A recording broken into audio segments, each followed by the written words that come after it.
রমায় গাইডগার্ড স্কুলে চলছে রমরমিয়ে তখন। মেজ ছেলে বিয়ের পর সন্তান হতে গিয়ে রমা কাহিল হলে সন্তান মারা যায়।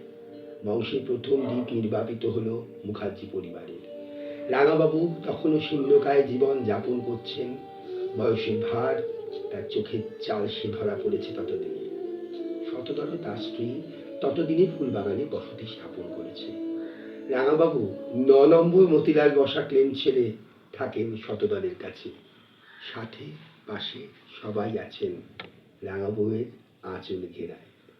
জীবনে ভারসাম্যরত অধ্যবসায় নেই, যা রয়ে গেছে তা ধ্বংসাবশেষ। রমার ছোট বোনের সাথে সম্পর্ক হয় ৯ ছেলের। মালবিকা ও বাণী মধুর বন্ধুত্বের বন্ধনে বাঁধেন নিজেদের।